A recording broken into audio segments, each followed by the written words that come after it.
أعوذ بالله من الشيطان الرجيم. بسم الله الرحمن الرحيم. ومن أحسن قولا ممن دعا إلى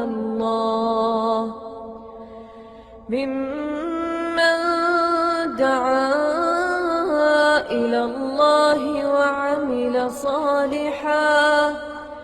وعمل صالحا وقال إنني من المسلمين.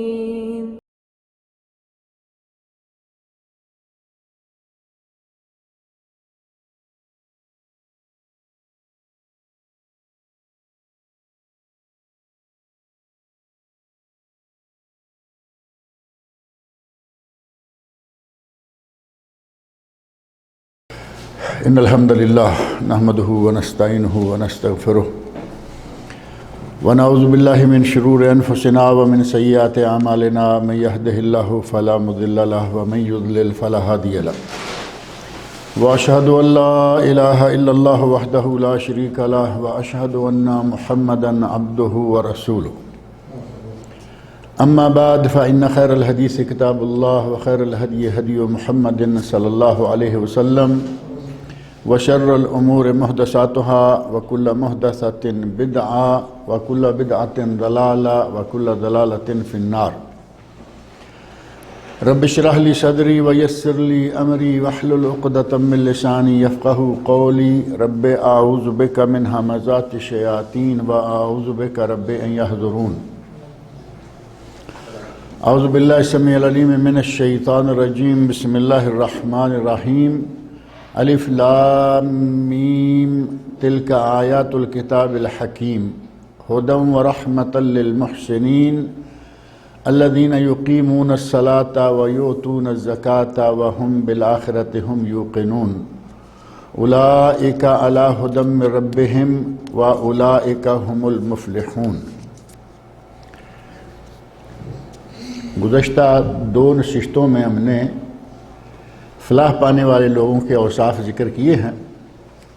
پہلے دن قد افلح المومنون سورۃ المومنون کا آغاز جو ہے 10-11 آیات قد افلح المومنون 18واں سپارہ، اور دوسرے درس میں عباد الرحمن الذین یمشون علی الارض ہونا واذا خاطبهم الجاہلون قالوا سلاما. ان آیات کے تحت 8-10 اوصاف جو ہیں وہ اہل ایمان کے، خاص طور پر فلاح پانے والے لوگوں کے اوصاف جو ہیں وہ بیان کیے گئے تھے. اور یہ سورۃ الفرقان ہے. سورۃ الفرقان اور سورۃ المومنون، ان دونوں میں 10-15 اوصاف جو نجات اور فلاح پانے کے لیے ضروری ہیں وہ ذکر ہوئے ہیں. اور قرآن کریم کے بعض دیگر مقامات پر یہ بات بہت جگہ پر موجود ہے. ان میں سے چند ایک مقامات آج بھی ہم ذکر کر رہے ہیں، اور سارے ذکر کرنا ظاہر ہے کہ یہ بہت لمبا موضوع ہو جائے گا ہمارا، چونکہ ایک مستقل سلسلہ تفسیر کا اور ترجمے کا چل رہا ہے. آج کچھ ذکر کریں گے اور کچھ کی نشاندہی کر دیں گے. ابھی میں نے آپ کے سامنے جو چند آیات پڑھی ہیں یہ سورہ لقمان ہے. سورہ لقمان قرآن کریم کی مشہور صورتوں میں سے ہے، اور اس اعتبار سے بھی مشہور ہے کہ یہ حضرت لقمان علیہ السلام کے نام سے صورت ہے. اور لقمان علیہ السلام کا ایک حکیم، ایک دانا اور ایک بڑے اچھے معلم، مدرس، مربی اور اپنے بیٹے کو وصیتیں کرنے والے مشہور ہیں، جو بڑی مشہور وصیتیں ہیں ان کی، اور اس کو خطبوں میں، درسوں میں، مضامین میں ذکر کیا جاتا ہے کہ لقمان علیہ السلام نے اپنے بیٹے کو کیا کیا وصیتیں کی تھیں. وہ وصیتیں الگ ہیں. اور یہ آغاز میں اللہ رب العزت نے ارشاد فرمایا الف لام میم تلک آیات الکتاب الحکیم. الف لام میم کی تفصیل میں جانے کی ضرورت نہیں ہے کہ یہ حروف مقطعات ہیں، ان کا کوئی معنی نہیں، اور یہ بھی نہیں ہے کہ یہ بالکل ہی لا یعنی ہے. یعنی جو ان کا معنی کیا جاتا ہے الف لام میم، الف اللہ، لام جبرائیل کا، میم محمد کا صلی اللہ علیہ وسلم، تو یہ آگے سے پیچھے سے وہ بنتی نہیں بات۔ الف اللہ کا ٹھیک ہے، میم محمد کا بھی مان لیتے ہیں ٹھیک ہے، تو پھر جبرائیل کے آخر سے لام کیوں لی ہے؟ اگر تو سب کا پہلا لیا گیا ہوتا تو معنی کو قریب پہنچ جاتا۔ تو یہ بعض علماء کی اپنی باریکیاں یا ان کی اپنی تحقیقات ہیں، قرآن و سنت سے ان الفاظ کا واضح معنی کوئی نہیں ملتا۔ البتہ عرب ممالک کے مشہور و معروف عالم شیخ محمد بن صالح العثیمین، جن کی بہت ساری کتابیں جو ہیں اب اردو میں بھی ترجمہ ہو چکی ہیں اور یقیناً انگلش میں بھی ہوں گی، ان کا کہنا ہے کہ اللہ رب العزت نے ان حروف میں انسانوں کو، خاص طور پر عربوں کو چیلنج کیا ہے کہ تمہاری زبان بھی عربی ہے اور یہ قرآن بھی عربی میں ہے۔ تمہاری زبان کے بنیادی حروف 26-28 جو ہیں الف با تا ثا، یہ قرآن بھی انہی حروف پر مشتمل ہے اور تمہاری زبان بھی۔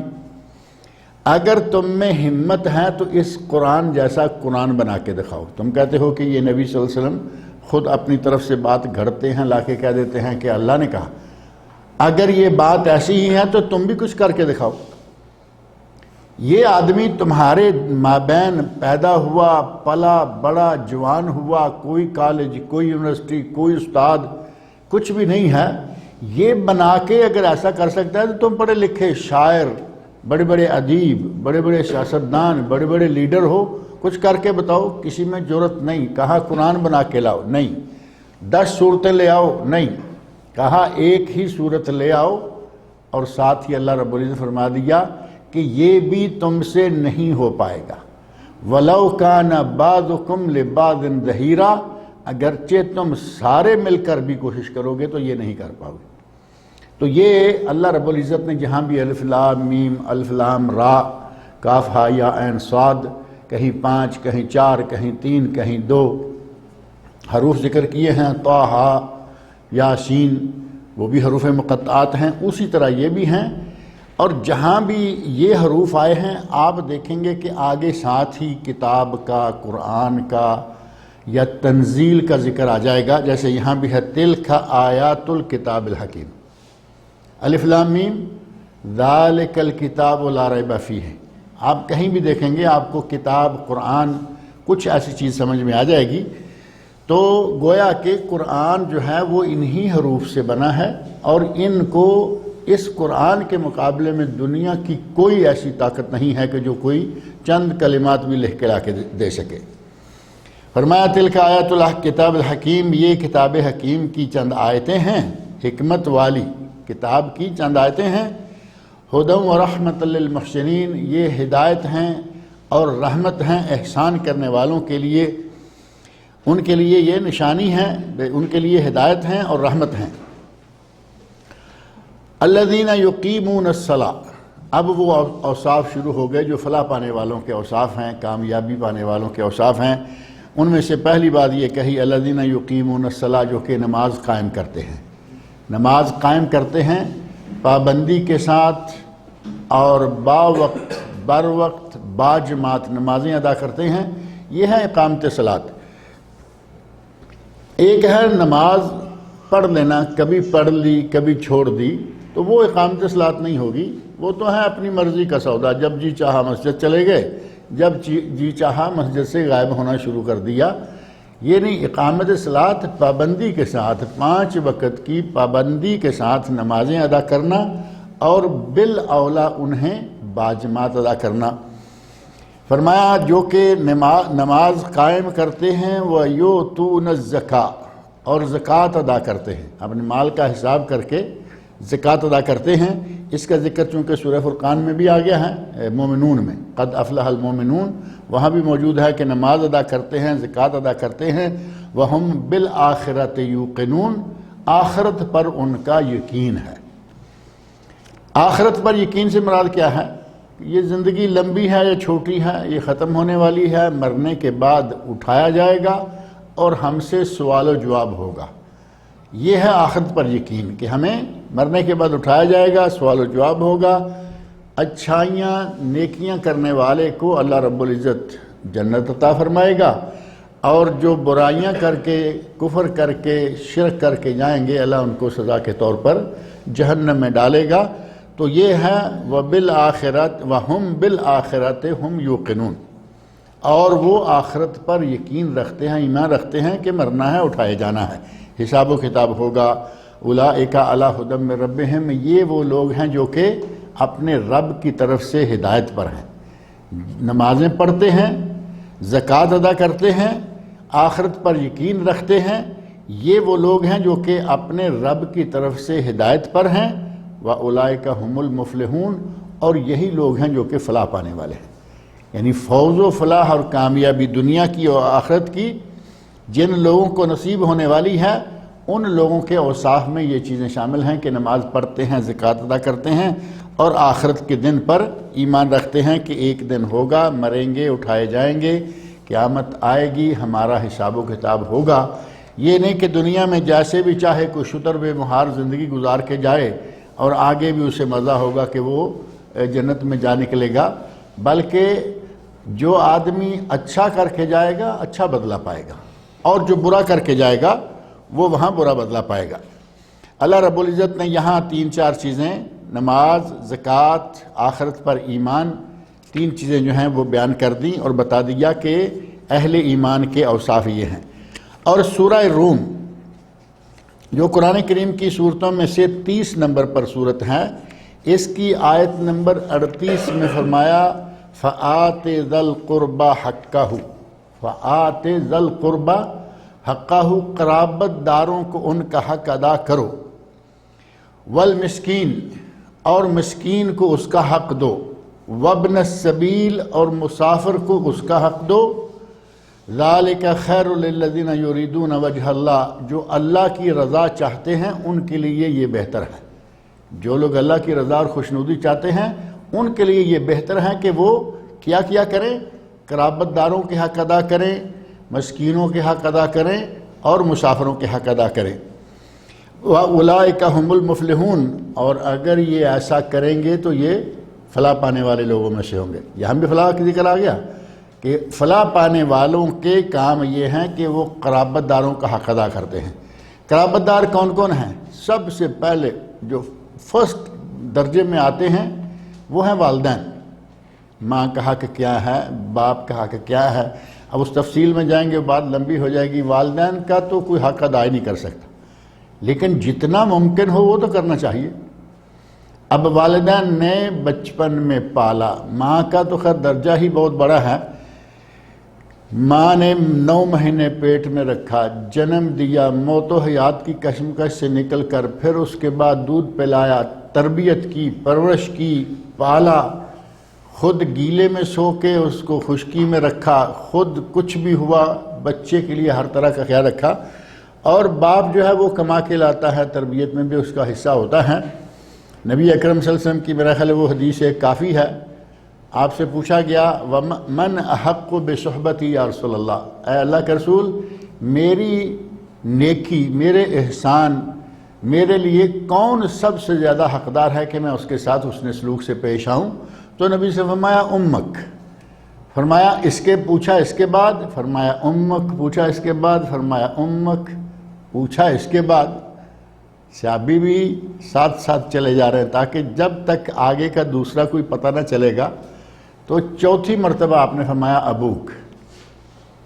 تو والدین دونوں کے حقوق کا بھی ایک سمجھے کہ طے ہو گیا کہ کس کا کتنا حصہ ہے۔ بچے کی ولادت و تربیت، رضاعت و پرورش، ان میں جتنا ہاتھ ماں کا ہوتا ہے باپ کا نہیں ہوتا۔ باپ صحیح بات ہے کما کے لاتا ہے تو پھر ماں اس کو کھلاتی ہے، لیکن ماں کے اپنے جسم کے ساتھ ایک بہت گہرا تعلق ہے، اس کے جنین ہونے کی حالت میں 9 مہینے، پھر اس کو جنم دینا، موت و حیات کی کشمکش، کتنی موتیں ہو جاتی ہیں اس موقع پر، اور پھر دودھ پلانا، پھر بچے کو چھوٹے کو دھونا، نہانا، یہ وہ کرنا، باپ یہاں کہاں اتنا کر پاتا ہے۔ اس لیے اللہ رب العزت نے نبی صلی اللہ علیہ وسلم کی زبان مبارک سے ان دونوں کے حقوق کو جب طے کرنے کی بات آئی تو تو فرمایا کہ تمہارے حسن سلوک کا سب سے زیادہ مستحق تمہاری ماں، پھر تمہاری ماں، پھر تمہاری ماں، پھر تمہارا باپ، چوتھے درجے پر جا کے. تو یہ اگر آپ اپنی زبان میں اس کو کریں تو 75% 25% ہو جائے گا یا نہیں؟ یعنی ہمارے حسن سلوک کی سب سے زیادہ مستحق یعنی 75% ہماری ماں اور 25% ہمارے باپ. ایک کو فرمایا کس کے پاؤں کے نیچے جنت ہے، دوسرے کے لیے کہا والد کے لیے کہا کہ یہ جنت کا دروازہ ہے، سنبھال سکو تو سنبھال لو. قرابت داروں میں والد والدہ، اور والدہ کی جگہ اللہ کے نبی نے فرمایا الخالۃ بمنزلۃ الام، خالہ جو ہے وہ ماں کی جگہ ہوتی ہے. خالہ ماں کی جگہ یعنی ماں نہیں تو خالہ. اور سب سے زیادہ حقدار ماں کے بعد جو یہ رشتے ہیں ان میں سے خالہ ہے، ماں باپ کے بعد. پھر چچے ہیں والد کے رشتہ داروں میں، پھوپھیاں ہیں، ماموں ہے، خالہ اس حوالے سے. تو یہ سٹیپ بائی سٹیپ آگے ان کی اولادیں ہیں، جس کا جتنا حق ہے وہ ادا کریں. ہمارے یہاں حق ادا کرنے کی بات کی ہے، ہمارے چھوٹی سی بات پہ ٹیڑے ہو جاتے ہیں. ماں سے ٹیڑا ہے، سال ہر سال سے بات چیت نہیں ماں کے ساتھ. اب اندازہ کرو، باپ سے ٹیڑا ہو گیا کسی بھی وجہ سے، سال ہر سال بات چھوڑی ہوئی ہے. حسن سلوک تو دور کی بات ہے، تعلق بھی نہیں رکھا جاتا. اور جو ماں باپ سے اس طرح تعلق چھوڑ دیتا ہے، کیا سمجھتے ہیں کہ دوسروں کے ساتھ تعلق رکھتا ہوگا؟ ممکن ہے ساس سسر سے رکھتا ہو، کیونکہ اگر گھر میں ڈنڈا تیز ہے تو ساس سسر سے تو رکھے گا ہی، باقی لوگوں سے تعلقات منقطع. یہ اسلامی تربیت یا تعلیم نہیں ہے. اسلام میں فرمایا قرابت داروں کے حق ادا کرو، مسکینوں کے حق ادا کرو. مسکینوں کے حق، مسکین کا حق کیا ہے اور مسکین ہے کون؟ فقیر اور مسکین دو لفظ میں مشہور ہیں. ان میں سے فقیر وہ ہے جو جس کے پاس کچھ بھی نہیں. مسکین نادار اردو میں کہتے ہیں، فارسی کا لفظ ہے نادار، جس کے پاس کچھ بھی نہ ہو، یہ ہے فقیر. مسکین وہ ہے جس کے پاس کچھ ہے لیکن کافی نہیں، جتنا چاہیے اتنا کافی نہیں. بال بچے والا گھر ہے، اس کے پاس مثال کے طور پر 2000 ریال تنخواہ مل رہی ہے، اس میں کرایہ بھی دینا ہے، آنا جانا بھی ہے، کیا کیا اخراجات ہیں، بجلی کے بل ہے، پانی کا بل ہے، ٹیلی فونوں کے بل ہیں. تو 2000 میں اس کا گزارا نہیں ہوتا. اس کو کم از کم 2100 2200، چلو زیادہ نہ صحیح، اتنا چاہیے. اب یہ 200 ریال کا مقروض ہو رہا ہے ہر مہینے، یا بھاگ دوڑ کر ادھر ادھر سے کچھ کرتا ہے، تو ایسے آدمی کو مسکین شمار کیا جاتا ہے. اس کو زکوٰۃ بھی دی جا سکتی ہے، حالانکہ یہ کما بھی رہا ہے، لیکن اس کو زکوٰۃ دی جا سکتی ہے کہ اس کے جائز شرعی اخراجات پورے نہیں ہو رہے، اور اس میں غلط سلط اخراجات شامل نہیں ہونے چاہیے. ایک آدمی کے گھر میں ڈیلی کی ایک فلم لگی ہوئی ہے، مارکیٹ سے ڈیلی فلم آتی ہے، وہ دیکھتے ہیں. اور گھر میں سارے جتنے بھی کسی کے گھر میں فالتو آلتو چیزیں ہو سکتی ہیں، ہر آدمی کا اپنا اپنا موبائل ہے، ہر آدمی نے ایک ایک پیکج کرا رکھا ہے. ٹیلی ویژن بھی چل رہا ہے، نیٹ بھی لگا ہوا ہے، چھت کے اوپر وہ جو بڑا سا پنکھا لگاتے ہیں، ٹی وی انٹینا بھی لگا ہوا ہے، ڈش لگی ہوئی ہے. تو ان ساری فضولیات کو اخراجات میں شمار نہیں کیا جا سکتا. کھانے پینے، رہنے، رہائش، کپڑا، بلکہ وہ جو مشہور جملہ ہے نا، روٹی کپڑا اور مکان، یہ ہے 3 بنیادی ضرورتیں. ان میں اگر کوئی وہ پوری نہیں کر پا رہا تو آپ اس کو زکوٰۃ دے سکتے ہیں، لیکن اگر اس کی ڈش لگا ہوا دیکھیں تو اس کو دفع کریں. وہ اسی لائق ہیں کہ وہ ہینڈ ٹو ماؤتھ بلکہ اس سے بھی زیادہ غلط گزارا کرے. یہ آدمی زکوٰۃ کے مستحق نہیں ہو سکتا. اب ویسے کوئی تعاون کرتا ہے تو ٹھیک ہے، زکوٰۃ کا پیسہ اسے نہیں دیا جا سکتا. یہ ہو گیا مسکین اور فقیر کا فرق. کئی نے کہا مسکین فقیر دونوں ایک ہیں، کہ کئی نے کہا کہ مسکین کہیں تو فقیر مراد ہے، فقیر کہیں تو مسکین، چونکہ یہ دونوں ہی ایک دوسرے کے قریب قریب ہیں، دونوں غریب ہیں. ان کو زکوٰۃ کا پیسہ دیا جا سکتا ہے بشرطے کہ ان کے اخراجات ناجائز نہ ہوں، اور دوسرا یہ کہ وہ مسلمان ہوں. مسلمان تو سارے ہی ہیں نا، ہم کلمہ تو پڑھتے ہی ہیں، اس حوالے سے تو بڑے زبردست مسلمان ہیں ہم. لیکن مسلمان سے مراد ہے کہ نمازی، پرہیزگار، دیندار، اہل توحید، عقیدہ صحیح ہو. آپ پیسہ زکوٰۃ کا اٹھا کے کسی کو بھی دے دیں گے وہ نہیں لگتا.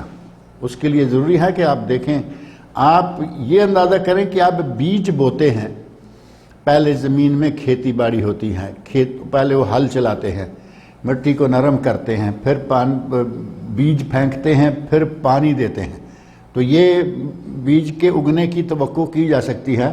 اور اگر آپ نے 2-4 من بیج لیا اور سڑک کے کنارے کنارے جاتے جاتے سڑک پہ پھینکتے جائیں گے تو اگے گا یہ؟ یا ویسے زمین کو آپ نے کھیتی نہیں کی، اس میں ہل نہیں چلایا، ویسے سخت قسم کی بنجر زمین تھی، وہاں دانے پھینک کے آگے، دانے سڑ جائیں گے، جل جائیں گے، اگیں گے نہیں۔ اگیں گے تب جب صحیح جگہ بنا کے ڈالیں گے۔ اسی طرح زکوٰۃ کا پیسہ قبول تب ہوگا جب اس کی صحیح جگہوں میں پہنچائیں گے۔ آپ نے دیکھا کہ اس آدمی کے بچی شادی کرنے چاہ رہا ہے، آج کل حالات ایسے ہیں، اس کا تعاون کر دیتے ہیں زکوٰۃ کے پیسے سے۔ اس نے جہیز خرید کے بیٹی کو زکوٰۃ کے پیسے سے دے دیا، آپ کا پیسہ بھی حرام جگہ پر گیا، اور اس نے جو کام کیا وہ بھی غیر اسلامی اور غیر شرعی کیا۔ اسی طرح کے بہت سارے ہم کرتے ہیں، لڑکا اس کا بیٹا پڑھ رہا ہے فلاں انگلش اسکول میں ہے اور اس کی فیس پوری نہیں ہو رہی، ایسے بچے کی فیس زکوٰۃ سے دینا بالکل جائز نہیں ہے۔ اگر بچہ دینی اسکول میں پڑھ رہا ہے، اس کا تھوڑا بہت خرچہ ہے، وہ آپ زکوٰۃ کے پیسے دے سکتے ہیں، کیونکہ وہ دین پڑھ رہا ہے، وہ فی سبیل اللہ ہے۔ یہ فی سبیل اللہ میں ہوگا جس کو مطلب فارغ ہونے تک بول و براز کے آداب بھی نہیں آئیں گے کہ کیا ہے اور کیا نہیں ہے، اسلام سے کوئی تعلق ہی نہیں ہے، اس کو وہی پڑھایا جا رہا ہے جو انگریز پڑھاتے ہیں اپنے ملکوں میں یا ہمارے ملکوں میں عادتیں ڈال کے گئے۔ اس طرح کے اسٹوڈنٹ پر زکوٰۃ کا پیسہ نہیں لگتا۔ غرض یہ کہ آپ اپنے قرابت داروں کو دیکھیں، ان کے جو جائز شرعی حقوق بنتے ہیں وہ ادا کریں، مسکینوں کو دیکھیں، ان کے حقوق ادا کریں، وابن السبیل، اور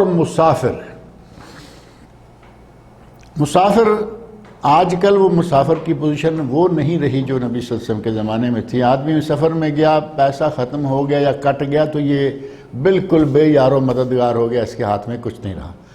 آج تو آپ یہاں بیٹھے ہوئے ہیں، آپ جدہ میں جائیں، کسی بھی اے ٹی ایم میں جا کے اپنا کارڈ ڈالیں، پیسہ نکال لیں۔ سعودی عرب کے اندر جہاں بھی آپ جائیں گے، آپ کا اکاؤنٹ کس بینک میں ہے اس کی کوئی پرواہ نہیں، کہیں بھی آپ ڈالیں گے کسی بینک میں بھی، وہ کیسی چیز چھوٹی سی بنا کے دی ہے، اس کو معلوم ہے کہ اس کا پیسہ کہاں ہے، لیکن جہاں سے چالے آپ نکال لیں۔ اور دوسرا کارڈ جو آج کل نکلا ہے، جو سودی بینکوں کا ہو، فلاں بینکوں کا ہو، سودی بینکوں میں تو اکاؤنٹ ہی نہیں ہونا چاہیے، مجبوراً اگر رکھتے ہیں تو پھر صرف کام کی حد تک اس میں پیسہ جمع نہ رہے۔ بہرحال ابھی وہ بھی نکلا ہے کہ آپ انٹرنیشنل سفر پہ جائیں، جہاں چاہیں جس ملک میں جائیں، وہ کارڈ کام دے رہا ہے۔ ابھی تو بہت آسانیاں ہو گئی کہ مسافر اگر واقعی کہیں مستحق ہو گیا ہے، اس کے پاس کارڈ نہیں، اس کے پاس پیسہ نہیں، جہاں کہیں کا ہے وہ وہاں پتہ نہیں کیا ہے اور کب پہنچ پائے گا، ایسے مسافر کو زکوٰۃ دی جا سکتی ہے۔ اپنے ملک میں وہ لینڈ لارڈ بھی ہوگا تو الگ بات ہے، لیکن اس وقت وہ لینڈ لارڈ نہیں رہا، اس وقت وہ بیچارہ بے بس، بے کس، بے سہارا، اس وقت اس کے پاس کوئی چیز نہیں ہے، اس کو زکوٰۃ کے پیسے سے بھی مدد دی جا سکتی ہے۔ ابن السبیل کا ذکر اللہ نے سورہ توبہ کی آیت 60 جس میں زکوٰۃ کے مصارف بیان کیے گئے، وہاں بھی ابن السبیل آیا کہ زکوٰۃ کا پیسہ اسے دے سکتے ہیں اور اس کے ساتھ جو حق ہے اس کا وہ ادا کریں۔ اگر کوئی مسافر آ جائے اور وہ آپ کو آپ کے پاس رکنے کے لیے درخواست دے تو اس کا یہ مطالبہ ماننا چاہیے، اس کا حق ہے کہ آپ اس کو کم از کم 3 دن تو کھانا کھلائیں، اور چوتھے دن آپ کی مرضی کھلائیں یا اسے جانے کے لیے کہہ دیں، یہ آپ کی مرضی ہے۔ اب آگے نفل شروع ہو جائے گا، پہلے اس کا حق ہے۔ تو ہمارے یہاں یہ حقوق کون پہچانتا ہے؟ 3 دن نیا آدمی لوگ گھر کے قریب بھی نہیں آنے دیتے، پتہ نہیں، اور ہیں بھی حالات آج کل ایسے بنے ہوئے ہیں۔ آپ کو دروازے پہ آ کے کسی نے بیل دی، کہا کہ بیٹی میں تو بھوکا مر رہا ہوں، مجھے پانی کا گلاس چاہیے۔ اب بیٹی سڑک میں تو بٹھا کے پانی نہیں پلائے گی نا، بیٹی نے اندر داخل کیا کمرے میں یا روم میں کہ میں چاچا کو پانی پلاتا ہوں، چاچا نے بیٹی کو کوئی چیز سنگائی اور سارا گھر لوٹ کے لے گیا۔ اب کون کس کو کیا کھلائے گا اور کیسے کھلائے گا؟ حالات ایسے ہو چکے ہیں۔ لیکن اگر آپ کا شوہر ہے، مثلا خاتون ہے، شوہر گھر میں ہے، کوئی ایسا آدمی آتا ہے، اسے کھلائیں پلائیں بٹھائیں، اس کی خدمت کریں، یہ ان کا حق ہے۔ ذالک خیر للذین یریدون وجہ اللہ، یہ ان کے لیے بہتر ہے جو اللہ کی رضا چاہتے ہیں۔ یہ کام جتنے بھی آ رہے ہیں فلاح پانے والوں کے، ان میں دیکھیں بار بار یہ بات آتی ہے، ذالک خیر للذین یریدون وجہ اللہ، جو اللہ کی رضا چاہتے ہیں، اللہ کی خوشنودی چاہتے ہیں، ان کے لیے یہ کام بہت اچھا ہے۔ وَأُولَئِكَ هُمُ الْمُفْلِحُونَ، اور وہ لوگ ہیں جو کہ فلاح پانے والے ہیں، کامیابی اور فلاح دنیا میں بھی اور آخرت میں بھی ان لوگوں کا مقدر ہے۔ اور سورۃ النور، قرآن کریم کی سورت نمبر 24 مشہور سورت ہے سورۃ النور، اس میں اللہ رب العزت نے ارشاد فرمایا آیت نمبر 51 میں، انما کان قول المؤمنین اذا دعوا الی اللہ ورسولہ لیحکم بینہم ان یقولوا سمعنا واطعنا واولئک هم المفلحون۔ وہ لوگ، انما کان قول المؤمنین، ان ایمان والوں کا یہ کہنا ہے، اذا دعوا الی اللہ ورسولہ، جب انہیں اللہ اور اس کے رسول کی طرف پکارا جائے، لیحکم بینہم، کہ وہ ان کے مابین فیصلہ کریں، یعنی اختلاف ہو گیا کسی معاملہ میں، اور جو فیصلہ کرنے کے لیے لوگوں نے مشورہ دیا، کہا کہ مجلس رکھتے ہیں، ایک مفتی کو، ایک عالم کو، ایک ثالث کو منگواتے ہیں جو کتاب اللہ اور سنت رسول کی روشنی میں فیصلہ کر دے گا کہ کون صحیح ہے اور کون غلط ہے۔ اختلاف ہو جائے تو یہ حل تو ہونا چاہیے نا، اختلاف ہوا اور اس کو اسی طرح چھوڑ دیا، ایک اور اختلاف ہو گیا، یہ نتیجہ ہوگا کہ یہ کبھی مل بھی نہیں پائیں گے آپس میں۔ لیکن اگر اختلاف ہو، ساتھ ہی اس کو حل کر لیا جائے، اختلاف ہو حل کر لیا جائے، تو اختلاف کی خلیج بڑھتی نہیں، ساتھ ساتھ ہی معاملہ ختم ہوتا رہتا ہے۔ اہل ایمان کی، اہل فلاح کی ایک صفت یہ ہے کہ ان مومنوں کو جب بلایا جائے اللہ اور اس کے رسول کی طرف، لیحکم بینہم، تاکہ وہ ان کے مابین فیصلہ کریں، تو کیا کہتے ہیں؟ ان یقولوا سمعنا واطعنا، ہم نے سنا اور ہم نے اطاعت کی، ہمیں اللہ اور رسول کا فیصلہ منظور ہے۔ واولئک هم المفلحون، اور یہی لوگ ہیں جو فلاح پانے والے ہیں۔ یہاں ایک چیز بطور خاص ذہن میں رکھیں کہ یہ جو اللہ اور اللہ کے رسول کے فیصلے کو ماننے والے لوگ ہیں، وہ کس طرح ماننے والے ہیں، کیا ماننے والے ہیں۔ ضروری نہیں ہے کہ جنگ ہو رہی ہو اور پھر ان کو اکٹھا کیا جائے، یا کوئی بڑا جھگڑا کھڑا ہو چکا ہے اور تب ہی لوگوں کو اکٹھا کیا جائے۔ اللہ اور رسول کا فیصلہ کسی بھی مجلس میں سامنے آ جائے، مثال کے طور پر ابھی آپ بیٹھے ہوئے ہیں، کوئی مسئلہ ایسا بیان ہوتا ہے، کوئی سوال کرتا ہے کہ بھئی فلاں موضوع جو ہے اس میں صحیح رائے کتاب و سنت کی روح سے کیا ہے، اور قرآن کریم کے حوالے سے، سنت رسول صلی اللہ علیہ وسلم کے حوالے سے مسئلہ بیان کر دیا گیا۔ اگر کسی آدمی کے دل میں تکلیف رہے، اس کا دل نہیں مان رہا کہ یہ تو قرآن حدیث کہہ رہا ہے، ہمارے مولوی تو یہ نہیں کہتے، لہٰذا ہم اپنے مولوی کی بات پر رہیں گے، تو اس آدمی کے ایمان میں شک رہے گا یا نہیں؟ سیدھی سی بات ہے کہ اس آدمی کا جب اللہ اور اللہ کے رسول کی بات سن کر بھی مولوی کی بات پلے باندھ کے رکھنا چاہتا ہے، تو اس کا مطلب یہ ہے کہ یہ آدمی ایمان سے اگر فارغ نہیں تو کم از کم ایمان سے بہت ہی ضعیف درجے میں پہنچا ہوا ہے، کیونکہ نبی صلی اللہ علیہ وسلم کے بارے میں اللہ رب العزت نے قرآن کریم میں بہت سخت انداز سے تاکید کی کہ میرا نبی فیصلہ کر دے تو کسی کو یہ جرت نہیں ہونی چاہیے کہ وہ کسی اور کا نام لے، کہ ہمارے مولوی اور ہمارے پیر اور ہمارے رہنما، جب اللہ کے نبی فیصلہ کر دیں کوئی دوسری بات نہیں ہونی چاہیے، اللہ کے نبی فیصلہ کر دیں دل میں کوئی کسک بھی نہیں رہنی چاہیے، یعنی پوری رضامندی کے ساتھ کہ اللہ کے رسول کا فیصلہ ہے، ہم مانتے ہیں۔ اگر کوئی آدمی نبی صلی اللہ علیہ وسلم کے فیصلے کو نہیں مانتا، اس آدمی کے بارے میں اللہ رب العزت نے فرمایا ہے کہ وہ ایماندار ہو ہی نہیں سکتا۔ قرآن کریم اللہ رب العزت کا ارشاد، فلا وربک، قسم ہے تیرے رب کی، فلا وربک، اللہ رب العزت نے قرآن کریم میں بہت ساری چیزوں کی قسمیں کھائی ہیں، آپ کے علم میں ہے، والشمس والقمر والتین والزیتون وطور سینین والنجم، بہت ساری چیزوں کی قسمیں کھائیں، اپنی ذات کی قسم اللہ نے کھائی ہے یہاں اس آیت میں۔ اللہ نے اپنی ذات کی، فلا و ربک، اے میرے نبی تیرے رب کی قسم، یعنی اپنی قسم اللہ نے۔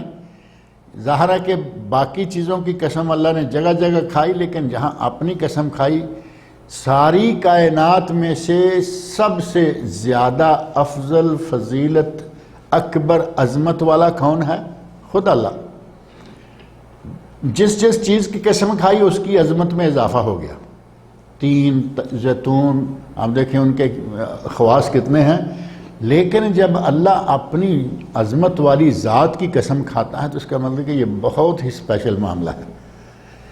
اپنی ذات کی قسم کھا کر کہا فلا وربک لا یؤمنون حتی یحکموک فیما شجر بینہم، اے میرے نبی تیرے رب کی قسم ہے یہ مومن نہیں ہو سکتے، یہ مومن نہیں ہو سکتے حتی یحکموک فیما شجر بینہم، جب تک کہ یہ اپنے متنازع مسائل میں جن میں ان کا کوئی آپس میں اختلاف ہے ان میں تجھے اپنا فیصلہ کرنے والا حکم، جسے ثالث کہتے ہیں یا جج کہتے ہیں، جب تک اپنے اختلافی فیصلوں میں تجھے اپنا یہ جج نہ بنا لیں، ثم لا یجدوا فی انفسہم حرجا مما قضیت، اور آپ جو فیصلہ کر دیں پھر اس فیصلے کے خلاف ان کے دل میں ذرا بھی کسک نہ رہے، یعنی دل میں حرج رہے، مان تو لیا لیکن جیسے آدمی کہتا ہے کہ پھنسے ہوئے ہیں اب ماننا پڑے گا، دل سے نہ مانے، وہ بھی نہیں، دل میں ذرا بھی کوئی کسک نہ رہے، وَيُسَلِّمُ تَسْلِيمًا، اور پوری طرح نبی کے فیصلے کے مقابلے میں یا نبی کے فیصلے کے سامنے سر تسلیم خم کر لیں، تب جا کے ایمان والے ہوں گے۔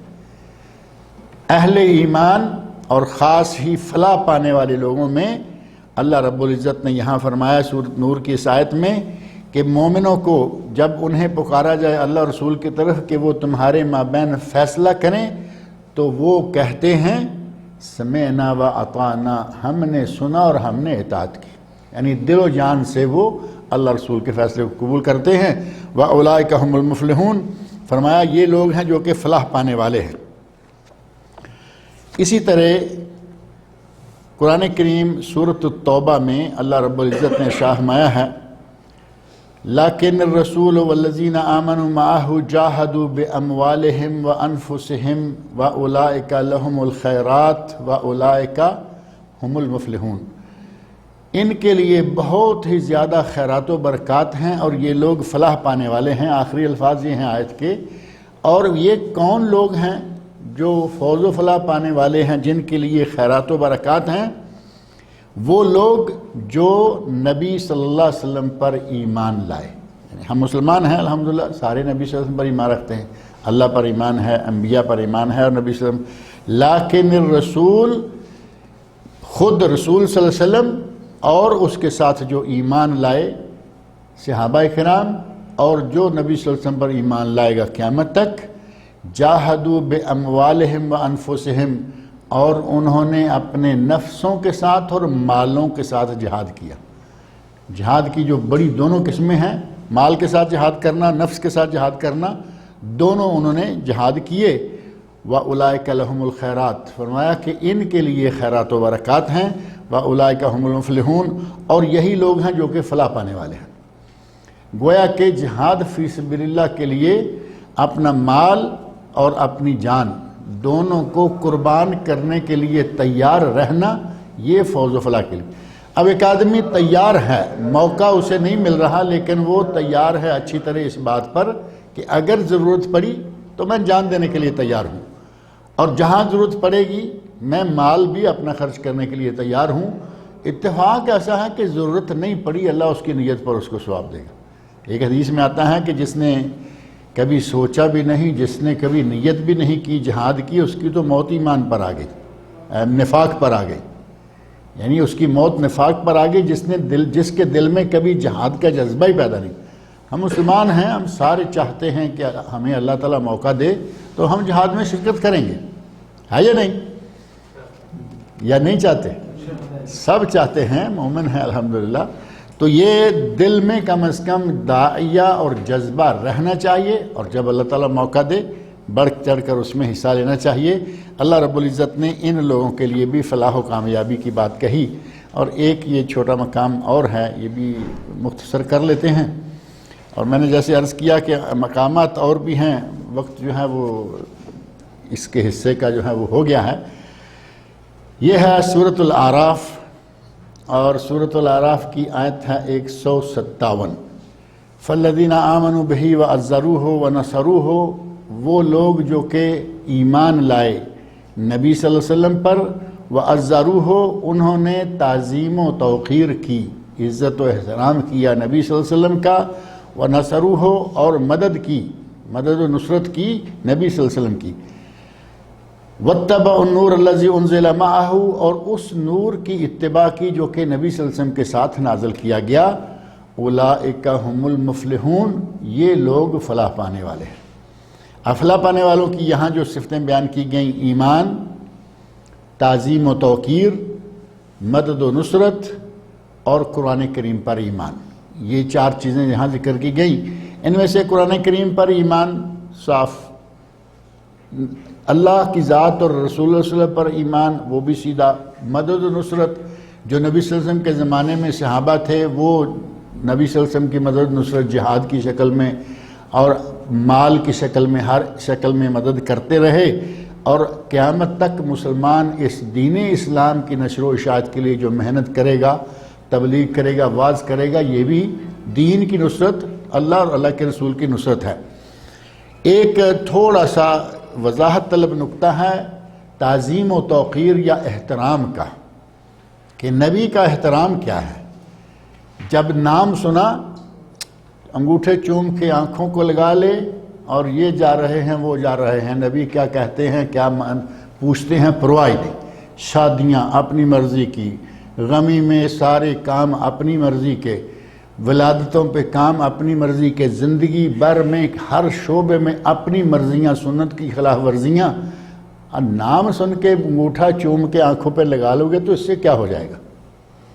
نبی کی تعظیم و توقیر یہ ہے کہ نبی صلی اللہ علیہ وسلم کی دل و جان سے اطاعت کی جائے، محبت ہو نبی صلی اللہ علیہ وسلم سے کسی سے بھی زیادہ۔ نبی صلی اللہ علیہ وسلم نے خود فرمایا ہے کہ اگر کوئی آدمی مجھے اپنے ماں باپ سے، اپنی اولاد سے زیادہ محبوب نہیں سمجھتا، وہ مومن ہی نہیں ہو سکتا۔ لا یؤمن احدکم حتی اکون احب الیہ من ولدہ ووالدہ والناس اجمعین۔ لا یؤمن احدکم، تم میں سے کوئی شخص مومن نہیں ہو سکتا جب تک کہ میں اسے، اس سے، اس کے ماں باپ سے اور اس کی اولاد اور لوگوں سے، ساری دنیا سے زیادہ محبوب میں نہ ہو جاؤں۔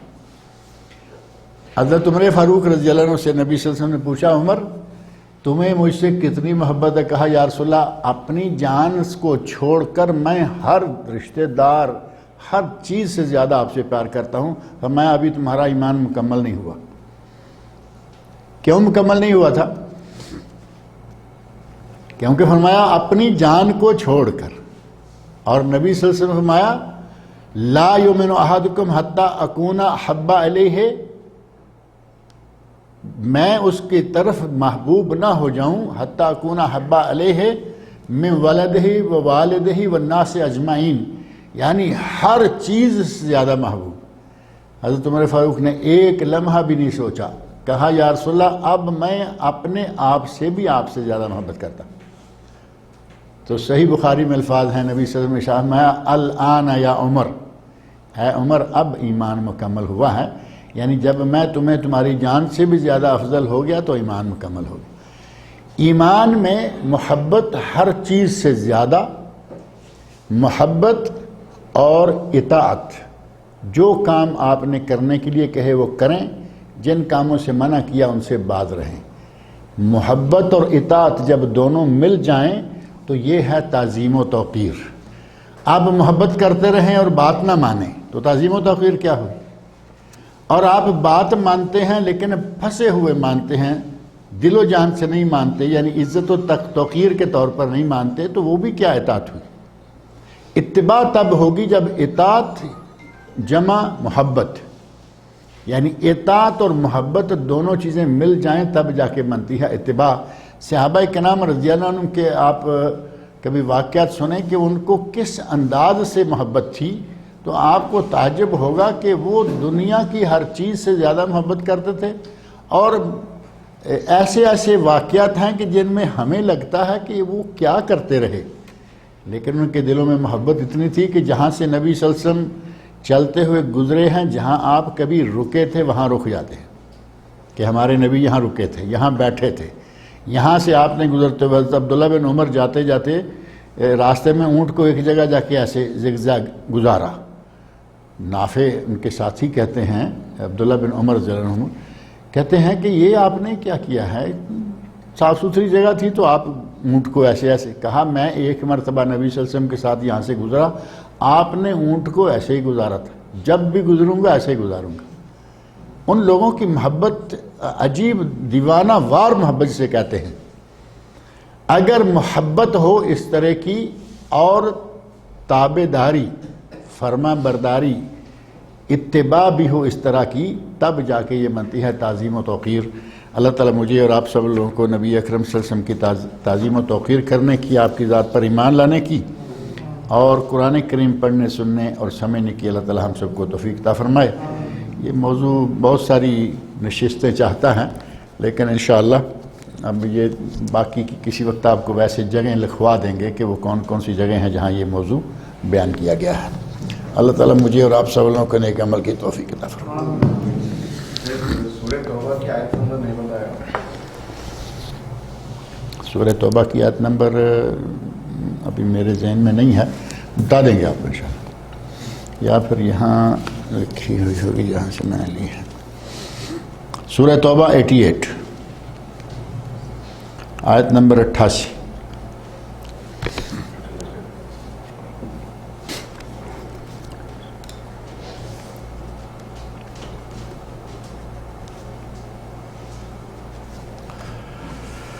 بسم اللہ والصلاة والسلام علی رسول اللہ وعلی آلہ وصحبہ اجمعین ومن تبعہم بإحسان الی یوم الدین. اما بعد. بسم اللہ الرحمن الرحیم. عن المغیرۃ بن شعبۃ رضی اللہ تعالی عنہ قال كنت مع النبی صلی اللہ علیہ وسلم فتوضأ فأهویت لأنزع خفیہ فقال دعهما فإنی ادخلتهما طاہرتین فمسح علیہما متفق علیہ. یہ باب شروع ہوا ہے کہ موضوع پر مسح کرنے کا کیا حکم ہے اور موضوع پر مسح کرنے کے مسائل و احکام کیا ہیں. اس سلسلہ میں پہلی حدیث ہے حضرت مغیرہ بن شعبہ رضی اللہ تعالی عنہما سے مروی رضی اللہ تعالی عنہ کہتے ہیں کنت مع النبی صلی اللہ علیہ وسلم، میں نبی صلی اللہ علیہ وسلم کے ساتھ تھا، یعنی کسی سفر میں ہیں یا اپنے گھر سے باہر ہیں تو میں نبی صلی اللہ علیہ وسلم کے ساتھ تھا. فتوضأ، نبی صلی اللہ علیہ وسلم نے وضو فرمایا، آپ نے وضو کیا. فأهویت لأنزع خفیہ، میں جھکا، پہلے کھڑے ہیں پانی ڈال رہے ہیں، میں جھکا کہ میں نبی صلی اللہ علیہ وسلم کے موضوع کو آپ کے پاؤں مبارک سے نکالوں تاکہ آپ پاؤں کو دھوئیں. فقال، تو نبی صلی اللہ علیہ وسلم نے صحابہ کرام کا دیکھیں، آج کل بھی لوگ ہیں ایسے یقیناً اللہ کے نبی سے پیار کرنے والے، اتنا پیار ہے کہ خود اپنے ہاتھ سے موزے نکالنا چاہتے ہیں کہ نبی صلی اللہ علیہ وسلم کو جھکنا یا اس طرح موزے نہ نکالنا پڑے، خود جھکے اور موزے نکالنے لگے. تو آپ فرمایا دعہما، انہیں چھوڑ دو، یعنی میرے موزے نہ نکالو، انہیں چھوڑ دو. فإنی ادخلتہما طاہرتین، میں نے وضو کی حالت میں یہ موزے پہنے ہیں. ادخلتہما طاہرتین، کہ یہ دونوں پاؤں جو ہیں میرے پاک تھے جس وقت میں نے موزے پہنے ہیں. فمسح علیہما، تو نبی صلی اللہ علیہ وسلم نے ان پر مسح کر لیا، پاؤں کو دھونے کی بجائے اوپر مسح کر لیا. اب یہ ہیں ایام باردہ، ٹھنڈی میں ہیں یا گرمی میں ہیں، یہ ایک مطلق حکم ہے کہ موزوں پر اور جرابوں پر، دونوں جرابوں کا لفظ بھی موجود ہے حدیث میں، ان پر مسح کیا جا سکتا ہے. 24 گھنٹے مقامی آدمی کے لیے ہیں، 24 گھنٹے، اور مسافر کے لیے 3 دن اور 3 راتیں، وہ حدیثیں بھی ابھی آگے آ جائیں گی. 3 دن اور 3 راتیں یعنی 72 گھنٹے، مسافر کو 72 گھنٹے، مقیم کو 24 گھنٹے۔ اسلام کی آسانیاں دیکھیں کہ جہاں بات سفر کی آئی کہ سفر میں پانی کا بھی مسئلہ ہوتا ہے، سفر میں رکنے کا، وضو کرنے کا، سارے مسائل کو دیکھتے ہوئے نبی صلی اللہ علیہ وسلم نے فوری طور پر مسافر کے لیے 24 گھنٹے کی بجائے 72 گھنٹے کر دیے کہ 72 گھنٹے اپنے پاؤں کے موزے نہ نکالے، صرف اوپر مسح کرتا رہے۔ اور اگر وہ اپنے گھر میں ہے تو ظاہر ہے کہ 24 گھنٹے کے بعد وہ کرتا رہے۔ مسح کا وقت کب سے شروع ہوگا اور کب تک رہے گا، یہ تھوڑی سی توجہ طلب بات ہے۔ ہم سمجھتے ہیں کہ ابھی ہم نے وضو کر کے موزے پہنے، ابھی اگلے اس وقت یعنی اگلے 8:45 بجے یا عشاء کی نماز کہہ لیں، عشاء کی نماز کے لیے پہنے، اگلی عشاء کی نماز کے لیے ہمارے مسح کا وقت ہو گیا، جبکہ یہ صحیح نہیں ہے۔ صحیح یہ ہے کہ جس وقت سے آپ نے مسح شروع کیا، مثال کے طور پر آپ نے ظہر کی نماز کے وقت وضو کیا، اور کئی لوگوں کا وضو کافی لمبا ہوتا ہے، ظہر پڑھ لی، عصر پڑھ لی، مغرب پڑھ لی، بلکہ ہو سکتا ہے کہ عشاء بھی پڑھ لی۔ لمبے وضو والا 4 نمازیں یہ تو پڑھ ہی سکتا ہے، لیکن 2-3 پڑھ لی، ظہر کے وقت وضو کیا، عصر بھی پڑھ لی، میرا خیال 2 پہ رہنے دیتے ہیں ہم، ان کو الگ کر دیتے ہیں۔ مغرب ظہر کے وقت وضو کیا، موزے پہنے، عصر بھی اسی میں پڑھ لی، اور عصر کے بعد کہیں مغرب عشاء کے درمیان وضو ٹوٹ گیا، عصر اور مغرب کے درمیان۔ اب اس نے مغرب کے لیے وضو کیا تو اس وقت اس نے مسح کیا، پاؤں سے جرابیں نہیں نکالیں یا موزہ نہیں نکالا، تو اس نے مغرب کے وضو کے ساتھ مسح کیا۔ اس مسح سے لے کے اگلے 24 گھنٹے، تو کون سے وقت سے کون سے وقت تک ہو گیا؟ مغرب سے مغرب تک، لیکن اس نے موزے پہنے تھے ظہر کو، یہ درمیان میں جو وقت ہے اس کو اضافی مل گیا، کیونکہ مسح سے مسح 24 گھنٹے۔ اب 24 گھنٹے جب وہ مغرب کا وقت ہوگا، اب اس کا وضو ہے یا نہیں ہے وہ سمجھے کہ اس کے 24 گھنٹے مکمل ہو گئے، اس کو نئے سرے سے وضو کرنا اور مسح کرنا ہوگا۔ یہ ہے اس کے آغاز کا وقت کہ اس طرح آغاز ہوگا اور اس طرح اس کی انتہا ہوگی، اور جو 72 والا ہے اسی پر اس کو بھی آپ لے لیں کہ ظہر سے لے کے مغرب تک وضو رہا، مغرب سے اگلی مغرب سے اگلی 72 گھنٹے تک اس کا وہ مسح چلتا رہے گا۔ شرط یہ ہے جو یہاں نبی صلی اللہ علیہ وسلم نے بیان فرما دی، دعہما فإنی ادخلتہما طاہرتین، چھوڑ دو میں نے پاؤں دھو کر وضو کی حالت، طاہرتین سے مراد یہ نہیں ہے کہ پاؤں صاف تھے، بلکہ وضو کی حالت میں نے یہ پہنے۔ اگر وضو کی حالت میں پہن لیں گے تو مسح کی گنجائش ہے، اور اگر ویسے پاؤں پاک تھے، پاؤں تو ناپاک نہیں ہوتے نا، وضو کے بغیر بھی پاک ہوتے، اگر پہن لیے بغیر وضو کے تو اس کو نکالنا ہوگا وضو کے وقت اور مسح کرنا ہوگا۔ وَلِلْأَرْبَعَ، یہ بخاری اور مسلم کی حدیث ہے۔ آگے کہتے ہیں کہ نسائی کو چھوڑ کر سنن اربع یعنی ابو داؤد، ترمذی اور ابن ماجہ میں یہ حدیث ہے۔ کہتے ہیں ان نبی صلی اللہ علیہ وسلم مسح اعلی الخف واسفلہ، نبی صلی اللہ علیہ وسلم نے موزوں کے اوپر اور نیچے مسح کیا، اور آگے ساتھ ہی لکھا ہے وفی اسنادہ ضعف، اس کی سند میں ضعف ہے، یعنی یہ ضعیف روایت ہے، یہ قابل عمل نہیں ہے، کیونکہ صحیح روایت میں یہ بات موجود ہے کہ نبی صلی اللہ علیہ وسلم نے صرف اوپر مسح کیا، پاؤں کے نیچے مسح نہیں کیا۔ آپ یہاں دیکھیں گے کبھی کبھی لوگ ایسے پاؤں پہ اوپر مارتے ہیں، پھر ایسے گھما کے پورے پاؤں کو جرابوں کے چاروں طرف ہاتھ گھما رہے ہیں کہ پورا، اگر اتنا گھمانا ضروری ہوتا تو نبی صلی اللہ علیہ وسلم اترارنے کا حکم دے دیتے۔ صرف ایک شرط پوری کرنی ہے کہ آپ پاؤں کے اوپر سے 5 انگلیوں کو گزار دیں جو ٹخنے سے اوپر چڑھ جائیں انگلیاں، یعنی پنڈلی کی طرف بڑھتے ہوئے، اتنا ہی کافی ہے۔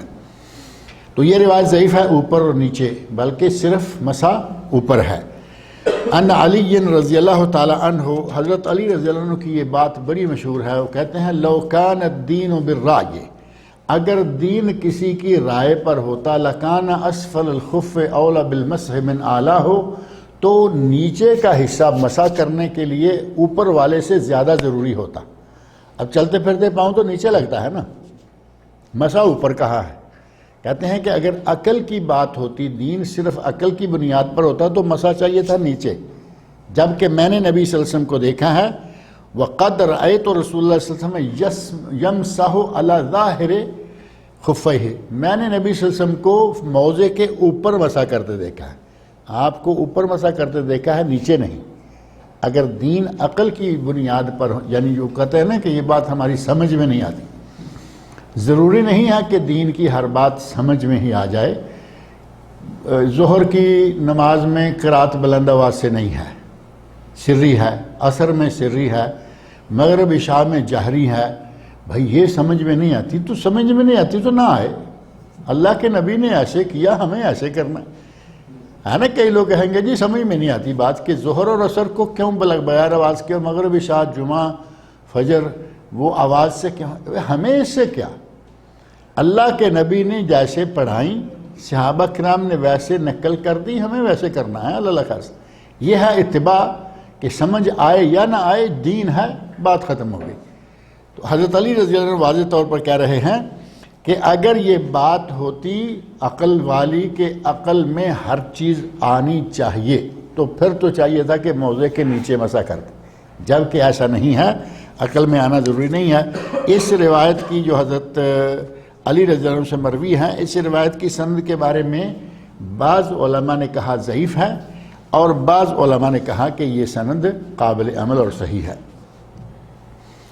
صفوان بن عسال رضی اللہ تعالی عنہ کہتے ہیں کان النبی صلی اللہ علیہ وسلم یامرنا اذا کنا سفرا، جب ہم سفر کی حالت میں ہوتے تو نبی صلی اللہ علیہ وسلم ہمیں یہ حکم دیا کرتے تھے اللہ ننزع خفافنا ثلاثۃ ایام ولیالیہن، کہ ہم 3 دن اور 3 راتیں اپنے موضع نہ نکالیں۔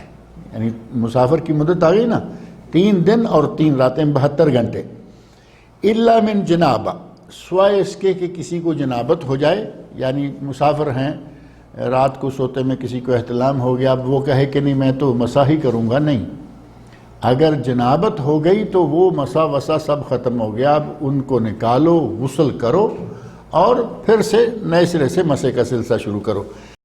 اگر جنابت نہ ہو، محض بول و براز، خروج ہوا، ان طریقوں سے وضو ٹوٹتا ہے تو 72 گھنٹے تک آپ اس کو رکھ سکتے ہیں۔ وَلَكِن مِّن غَائِطٍ وَبَوْلٍ وَنَوْمٍ، یعنی اگر بول و براز ہے، پیشاب پخانہ کیا، یا کوئی سو گیا، سونے سے بھی وضو ٹوٹ جاتا ہے، سو گیا، بول و براز کیا، وضو ٹوٹا، اس شکل میں 72 گھنٹے تک مسافر جو ہے وہ اپنے موضوع پہ مسح کر سکتا ہے، لیکن یہ صرف نیند اور بول و براز تک رہے گا، جنابت تک نہیں۔ جنابت آئے گی تو پھر موضوع کو نکالنا ہوگا۔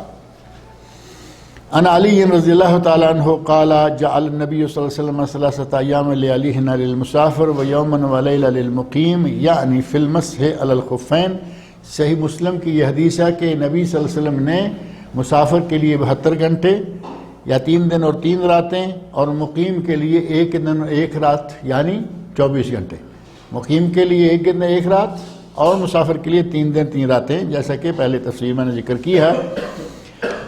وعن ثوبان رضی اللہ تعالی عنہ مولا رسول اللہ صلی اللہ علیہ وسلم، یہ نبی اکرم صلی اللہ علیہ وسلم کے آزاد کردہ غلام ہیں حضرت ثوبان رضی اللہ عنہ، اور ان کے نام کے ساتھ چونکہ عموماً یہ آیا کرتا ہے ثوبان مولا رسول اللہ صلی اللہ علیہ وسلم، تو مولا کا معنی جو ہے ہمارے یہاں، میں کئی مرتبہ پہلے بھی ذکر کرتا رہتا ہوں، لوگ کہتے ہیں جی مولانا کیوں کہتے ہیں مولوی صاحبان کو، مولا تو اللہ ہے، تو ٹھیک ہے، اس میں کوئی شک نہیں ہے، مولا تو اللہ ہے، لیکن مولا کا معنی غلام بھی ہے، آزاد کردہ غلام۔ احادیث کی کتب میں بڑا مشہور ہے ثوبان مولا رسول اللہ صلی اللہ علیہ وسلم، نبی صلی اللہ علیہ وسلم کے آزاد کیے ہوئے غلام حضرت ثوبان رضی اللہ تعالیٰ عنہ۔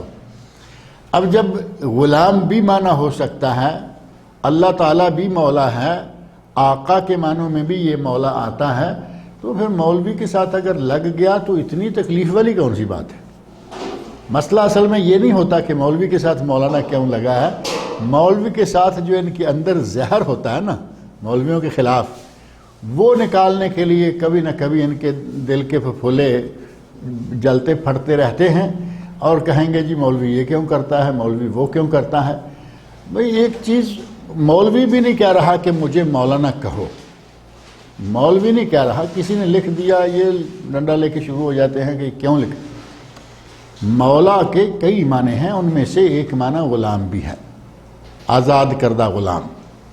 لہٰذا اس پہ اتنا سٹ پٹانے کی ضرورت نہیں ہے کہ آدمی گرم ہو جائے کہ مولوی کو مولانا کیوں لکھا ہے۔ کوئی بات نہیں، نہ لکھو، تم نہ لکھو، کسی نے لکھا ہے تو برسنے کی ضرورت نہیں ہے۔ انت مولانا اللہ رب العزت، ٹھیک ہے، ثوبان مولا رسول اللہ صلی اللہ علیہ وسلم، ثوبان نبی صلی اللہ علیہ وسلم کے آزاد کردہ غلام، اسی کھاتے میں مولوی کو ڈال لو، کم از کم اپنا غلام ہی بنا لو، کیونکہ اس سے بڑا تو ماننے کو جی نہیں چاہتا نا لوگوں کا۔ ہمارے پاک و ہند میں تو مولوی بیچارے غلام ہی ہوتے ہیں عموماً، الا ماشاء اللہ، ورنہ مسجد کا صدر ہے، جب تک وہ مسجد میں داخل نہیں ہوتا کسی کو جماعت کھڑی کرنے کی اجازت نہیں ہے۔ تو کیا ہوا پھر؟ مولوی بھی جماعت کھڑی نہیں کر سکتا ہے، مؤذن اقامت کہنے والا اقامت نہیں کہہ سکتا، صدر صاحب داخل ہوں گے مسجد میں تو اقامت، مولوی غلام ہو گیا نا۔ حالانکہ چاہیے تھا کہ مولوی صاحب، امام صاحب وہ ہولی سولی انچارج ہوتے مسجد کے معاملات کے، لیکن پیسہ وہ خرچ کرتے ہیں، انہوں نے اپنی ملازمت کے طور پر رکھا ہوا ہوتا ہے۔ اللہ تعالیٰ لوگوں کو ہدایت دے۔ یہاں آپ دیکھتے ہیں وہی امام ہیں یہاں بھی، لیکن ایک احترام ہے، ایک عزت ہے، ایک مقام ہے۔ حرم شریف کے جو خطبہ دینے والے لوگ ہیں وہ بھی آپ جانتے ہیں کہ ان کو خطیب نہیں کہتے۔ کیا لفظ کیا استعمال ہوتا ہے؟ امام کعبہ، یہ کہتے ہیں نا، امام کعبہ، امام مسجد نبوی۔ امامت اتنا بڑا مقام ہے، اتنے احترام والا منصب ہے، ہمارے یہاں اس کو نوکری بنا دیا گیا کہ یہ چونکہ ہمارے تنخواہ دار ہیں لہذا ہمارے نوکر ہیں، جبکہ یہ بہت بڑا مقام ہے جو اللہ نے اہل علم کو دیا ہے۔ تو یہاں صفوان، یہ صفوان ہے اور وہ ثوبان ہے، ثوبان مولا عثمان۔ صفوان رضی اللہ عنہ کہتے ہیں کان نبی صلی اللہ علیہ وسلم یامرو اذا کنا سفرن، جب ہم سفر میں ہوتے تو نبی صلی اللہ علیہ وسلم ہمیں یہ حکم دیا کرتے تھے کہ ہم 3 دن 3 راتیں اپنے موضع نہ نکالیں۔ یہ ثوبان رضی اللہ عنہ والی حدیث ہم پڑھ رہے تھے 58۔ ان ثوبان رضی اللہ تعالی عنہ قال بعث رسول اللہ صلی اللہ علیہ وسلم سریۃ فامرهم ان يمسحوا علی العصائب یعنی العمائم والتساخین یعنی الخفاف۔ مسند احمد، ابو داود اور مستدرک امام حاکم میں یہ حدیث ہے، اور اس حدیث کی سند کو صحیح قرار دیا گیا۔ اس میں حضرت ثوبان مولا رسول اللہ صلی اللہ علیہ وسلم کہتے ہیں کہ نبی صلی اللہ علیہ وسلم نے ایک چھوٹا سا لشکر بھیجا۔ سریہ ہوتا ہے چھوٹا سا لشکر جو کسی چھوٹے سے علاقے میں بھیجا گیا ہو، چھوٹا سا لشکر بھیجا اور انہیں حکم دیا یمسحوا علی العصائب کہ وہ اپنی پٹیوں پر مسح کریں۔ عصائب کا ایک معنی کیا گیا پٹیاں جو سر کے اوپر لپیٹی جاتے ہیں، تو وہ کیا بن جاتا ہے؟ امامہ یا پگڑی، پگڑی بن گئی یا امامہ بن گیا۔ اور ایک عصائب ہیں جو زخم پر پٹی باندھ کر نا، لکڑی کی کوئی، یہاں بھی وہ لکڑی کی بجائے پلاسٹر کا سلسلہ شروع ہو گیا، یہ جو پلاسٹر ڈامر وغیرہ چلاتے، ایسے پٹی باندھ کر، یہاں ٹوٹی ہے، پٹی باندھ کر لکڑی کی، اور اس کے اوپر پھر وہ کچھ باندھ دیتے ہیں، اس کے اوپر بھی مسح کرنا جائز۔ تو نبی اکرم صلی اللہ علیہ وسلم نے لفظ استعمال فرمایا یمسحوا علی العصائب، عصائب پٹیوں کے اوپر، پٹیاں وہ چاہے اب اس کو امامہ لے لیں، یہاں ترجمہ کیا گیا یعنی العمائم، پگڑیوں پر، والتساخین اور تساخین پر یعنی جرابوں پر، اور معنی کیا گیا خفاف یعنی موزوں پر۔ اب تساخین ہر وہ کپڑا، ہر وہ چیز، چمڑے کی ہو، پلاسٹک کی ہو، کاٹن کی ہو، نائلون کی ہو، جو پاؤں کو لپیٹ کر سردی سے بچا دے، اس کو تساخین کہا جاتا ہے۔ اب تساخین، سخان کس کو کہتے ہیں یہاں آپ کو معلوم ہے؟ سخان، گیزر، پانی گرم کرنے والا جو ہیٹر ہے اسی کو سخان کہا جاتا ہے۔ گیزر، سخان، ہیٹر۔ اب یہ گیزر جو ہے وہ سخان ہے، تو تساخین پاؤں کو گرم رکھنے والی پٹیاں ہوں گی، یا ایک ہی پٹی جراب کی شکل میں بنی ہوئی ہوگی، تو جراب پر، موزے پر لوہے کا تو نہیں، چمڑے کا ہوگا، یا پلاسٹک، نائلون اور کاٹن کا ہوگا، کسی بھی چیز کا موضع ہو اس کے اوپر مسح کرنے کا نبی اکرم صلی اللہ علیہ وسلم نے حکم دیا۔ ہمارے پاک و ہند میں مولانا حضرات بہت اس سلسلہ میں سختی کرتے ہیں، کہتے ہیں جی نہیں، اگر چمڑے کا ہے تو ٹھیک ہے، نہیں تو نہیں، جبکہ یہ تساخین کا لفظ آپ کے سامنے ہے، اور جوربین کا لفظ بھی حدیث میں موجود ہے۔ جوربین اور جراب میں کچھ سمجھنے میں مشکل نظر آتی ہے۔ جوربین 2 جرابیں اور جورب 1 جراب، ہم کہتے ہیں جراب، وہ ہے جورب، لفظ قریب ہے، معنی بھی وہی ہے، چیز بھی وہی ہے۔ جب حدیث میں جراب کا لفظ آ گیا تو پھر کون سی ایسی تکلیف والی بات ہے کہ ہم بات کو مان لیں۔ امام ابو حنیفہ رحمۃ اللہ علیہ کو شروع میں یہ جورب کا لفظ نہیں ملا تو انہوں نے کہا کہ اگر چمڑے کا موضع ہے تو مسح کر لیں، نہیں تو نہ کریں۔ بعد میں انہیں جورب کا لفظ مل گیا اور انہوں نے رجوع کر لیا کہ میں پہلے منع کا فتویٰ دیتا تھا کہ جرابوں پر مسح نہیں ہے، اب میں فتویٰ دیتا ہوں کہ جرابوں پہ مسح کر سکتے ہیں۔ یہ بات المیزان الکبریٰ امام شارانی حنفی ہیں، ان کی کتاب میں یہ بات خود لکھی ہوئی ہے کہ مولوی حضرات نہیں مانتے، وہ مانیں یا نہ مانیں ان کی مرضی ہے۔ انہی کے علماء نے ذکر کیا کہ امام ابو حنیفہ رحمۃ اللہ علیہ شروع میں جرابوں پر مسح کے قائل نہیں تھے، لیکن آخر میں قائل ہو گئے، یعنی انہوں نے رجوع کر لیا۔ امام نے رجوع کر لیا، مولوی رجوع کرنے کو تیار نہیں ہے۔ اللہ تعالیٰ سے مولویوں کو ہدایت عطا فرمائے۔ وعن عمر رضی اللہ تعالیٰ عنہ موقوفاً وانس مرفوعاً، حضرت عمر رضی اللہ عنہ سے موقوفاً اور حضرت انس رضی اللہ عنہ سے مرفوعاً یہ حدیث مروی ہے، اذا توضأ احدکم ولبس خفیہ فلیمسح علیہما ولیصلی فیہما ولا یخلعہما ان شاء الا من جنابہ۔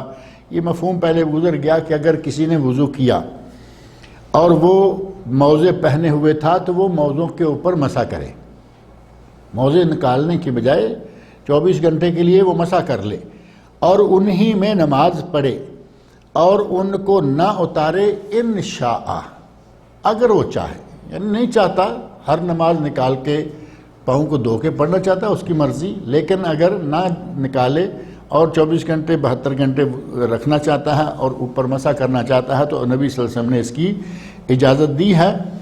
فرمایا کہ صرف نکالنے کے لیے جو ضروری وقت ہے وہ ہے جنابت، اگر جنابت ہو جائے تو پھر وہ اس کو نکالنا ہوگا۔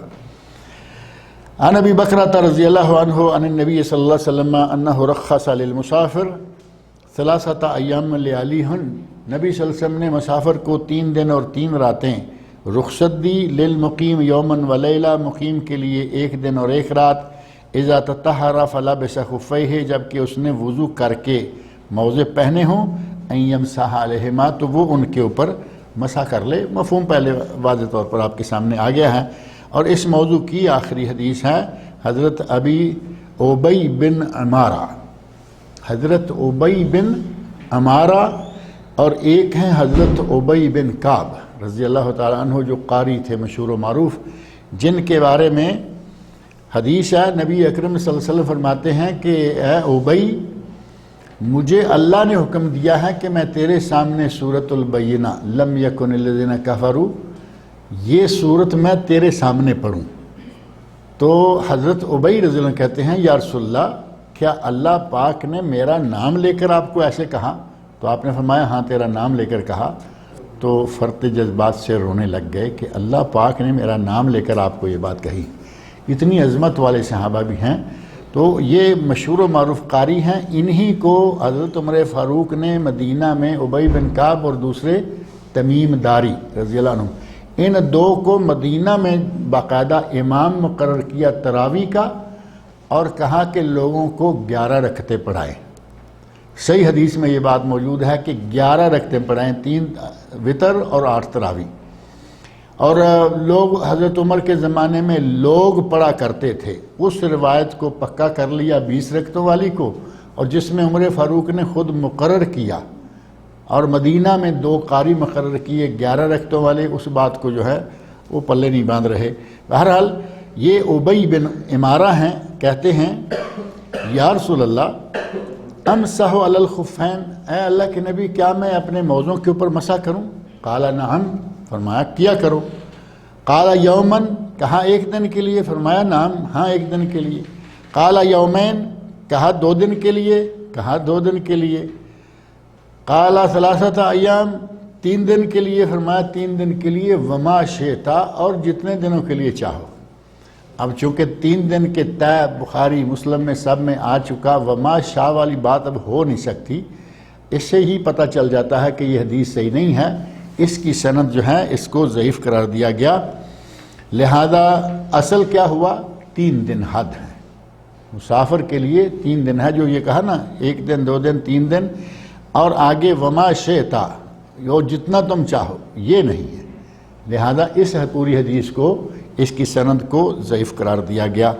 آگے انشاءاللہ باب شروع ہوگا کہ وضو کن کن چیزوں سے یا کن کن کاموں سے ٹوٹ جاتا ہے۔ ہمیں لگتا ہے کہ وضو ٹوٹ گیا ہے، ٹوٹا نہیں ہوتا، اور ہمیں لگتا ہے کہ ہمارا وضو نہیں ٹوٹا اور وضو ٹوٹ چکا ہوتا ہے۔ لہذا نواقض وضو کن چیزوں سے ٹوٹ جاتا ہے وہ اچھی طرح ذہن میں رکھنی چاہیے۔ اللہ نے چاہا تو انشاءاللہ اگلا درس جو ہے وہ اسی موضوع سے شروع ہوگا۔ اللہ تعالیٰ مجھے اور آپ سب لوگوں کو نبی صلی اللہ علیہ وسلم کے ارشادات کو پڑھنے، سننے، سمجھنے اور ان پر عمل کرنے کی توفیق عطا فرمائے۔ اگر کوئی سفر میں ہے اور پانی نہ مل سکے تو وہ نماز کا وقت ہو گیا، کیا کرے گا پھر؟ اس کے لیے آ رہی ہیں باتیں، تفصیل کے ساتھ آ رہی ہیں انشاءاللہ۔ آپ آ رہے ہیں یا نہیں؟ کیا کہا؟ انشاءاللہ کوشش کریں گے۔ ہمیں کوشش کیا کریں، آ جا کریں۔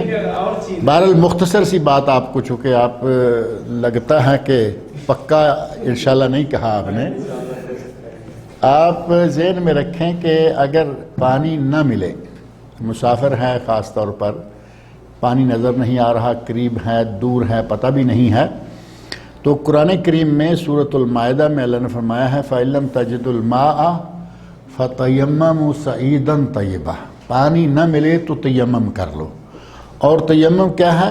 ضربہ، دونوں ہاتھوں کو زمین پہ مارو، ایسے تھوڑی سی پھونک مار لو کہ اگر مٹی زیادہ لگی ہوئی ہے تو وہ اتر جائے، اور سیدھا پہلے اپنے منہ پہ ہاتھ پھیرو اور اس کے بعد ان ہاتھوں کو ایک دوسرے کے اوپر پھیلو۔ صحیح تر سند کے اعتبار سے یہ 1 مرتبہ زمین پر مارنا ثابت ہے، اور بعض احادیث میں 2 مرتبہ مارنے کا ذکر آیا ہے، لیکن وہ حدیث سند کے اعتبار سے صحیح نہیں ہے بلکہ وہ ضعیف روایت ہے۔ لہذا 1 مرتبہ دونوں ہاتھوں کو مار کر تھوڑا سا پھونک مار کے ہلکا کر لیں گرد و غبار، اور ان کو منہ پہ اور پھر ہاتھوں پہ، یہ ہے تیمم۔ اور اس کا بھی نواقض وہی ہیں جو وضو کے نواقض آئیں گے، یعنی جن جن چیزوں سے وضو ٹوٹ جاتا ہے انہی چیزوں سے تیمم بھی ٹوٹ جاتا ہے۔ اور قرآن کریم میں اللہ رب العزت نے یہ 2 مرتبہ ذکر کیا ہے تیمم کا طریقہ۔ لہذا اگر پانی نہیں ہے، ایک حدیث اس بلوغ المرام میں ہم نے پہلی حدیث جو پڑھی ہے اس میں بھی ہے، نبی اکرم صلی اللہ علیہ وسلم کو صحابہ کرام نے پوچھا کہ یا رسول اللہ ہم سفر میں ہوتے ہیں، نحن نرکب البحر، ہم سمندر پر سواری کرتے ہیں، یعنی سمندر میں سفر پر ہوتے ہیں، ہمارے پاس پانی میٹھا تھوڑا سا ہوتا ہے، اگر پئیں تو وضو نہیں کر پاتے، وضو کریں تو پینے کے لیے نہیں بچے گا، تو ہم کیا سمندر کے پانی سے وضو کر لیں؟ تو نبی صلی اللہ علیہ وسلم فرمایا البحر الطہور ماؤہ والحل میتتہ، سمندر کا پانی پاک ہے اور سمندر کا مردہ حلال ہے، مچھلی وغیرہ جتنے بھی ہیں سمندر کے جانور فرمایا حلال ہیں۔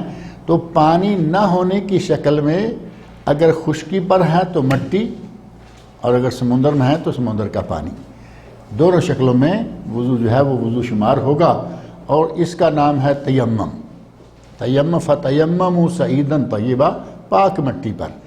پاک مٹی سے مراد زمین کا کوئی بھی حصہ، کوئی بھی ایریا۔ کبھی ایسا ہے کہ آپ کو ابھی یہاں نیچے فرش پہ تو میرا خیال ہاتھ ماریں تو پتہ چل جائے گا کہ گرد و غبار تھی، کبھی کوئی ایسی جگہ ہے کہ لگتا نہیں کہ گرد و غبار ہوگا۔ ابھی ہاسپٹلز بھی ہیں تو یہاں آپ دیکھیں گے، دیکھا ہوگا یا کبھی نہیں موقع ملا کسی مریض کی عیادت کے لیے جائیں تو وہاں ایک کٹ پڑی ہے، دارالاسلام نے وہ بنائی ہے سعیداً طیباً کٹ، اس میں نیچے کچھ خالص مٹی ڈالی ہے انہوں نے، اس کے اوپر ایک چھوٹا سا پیپر رکھا ہے، بروٹنگ پیپر ٹائپ، جس میں سے گرد و غبار اوپر بھی آتا ہے، تو وہ ایسے ہاتھ مارتے ہیں مریض لوگ، چونکہ جا نہیں سکتے۔ عموماً ہر کمرے میں جہاں ایڈمیشن والے مریض رہتے ہیں، آنے جانے والوں کو تو نہیں ہو دیتے نا، جو رہتے ہیں کمروں میں 1 دن 4 دن 6 دن، ان کے لیے وہ ڈبہ وہاں پڑا ہوا تھا. تو یہ ہے مٹی جس حال میں ملے پاک ہونی چاہیے. اب کوئی آدمی کسی گندی جگہ پہ ہاتھ مار کے کہے کہ میرا تیمم ہو جائے گا، نہیں. سعیدن فتیمموا سعیدن طیبہ، پاک مٹی سے تیمم کرو. تو یہ تیمم کا طریقہ جو ہے اسلام میں موجود ہے. اسلام میں کہیں کوئی تنگی نہیں. جہاں پانی ہے پانی، جہاں پانی نہیں ہے مٹی، جہاں پانی ہے مٹی نہیں ہے. لیکن پانی وہ ہے جس کے بارے میں شک تھا، نبی صلی اللہ علیہ وسلم نے شک دور فرما دیا کہ سمندر کے پانی سے وضو کر سکتے ہو. گھر میں کتاب لے گیا بلوغ المرام میں کا، تو وہاں علماء اعتراض کیا کہ آپ لوگ تو ضعیف حدیث موضوع نہیں مانتے، تو یہ لے کے کیوں گھوم رہے ہیں؟ اس میں تو بہت ساری ضعیف، جو بہت ساری ضعیف ہیں ہم ساتھ ساتھ بیان کر رہے ہیں نا. جو ضعیف آ گئی ہیں وہ ہم بیان کر رہے ہیں کہ یہ ضعیف ہے، یہ قابل عمل نہیں. جو صحیح ہے وہ قابل عمل موجود ہے. اب اس کا یہ معنی نہیں ہے کہ کسی چیز میں کوئی ضعیف چیز آ گئی اور ہم پوری کتاب کو نکال کے رکھ دیں، تو پھر تو بخاری مسلم کے علاوہ کوئی کتاب ہاتھ میں نہیں لے سکتے. اور جسے یہ اٹھائے پھرتے ہیں پھر ان کو تکلیف ہو جائے گی. جو کتاب یہ اٹھائے پھرتے ہیں اس میں تو ہے ہی کچھ نہیں سوائے ضعیف کے. کہیں کہیں جیسے ان کتابوں میں کہیں کہیں ضعیف ہے، ویسے اس کتاب میں کہیں کہیں صحیح ہے. لیکن وہ اٹھائے پھر رہے ہیں، اس کے لیے تکلیف ہو جاتی ہے ان کو، کیونکہ یہ حدیث کی کتاب ہے اور وہ حدیث سے اتنا لوگوں کو نفرت کرانا سکھاتے رہتے ہیں کہ حدیث کے قریب نہ جائیں. اللہ تعالیٰ ان لوگوں کو ہدایت عطا فرمائے. چلیے یہاں آپ کا کھانا آ گیا. اللہ تعالیٰ نے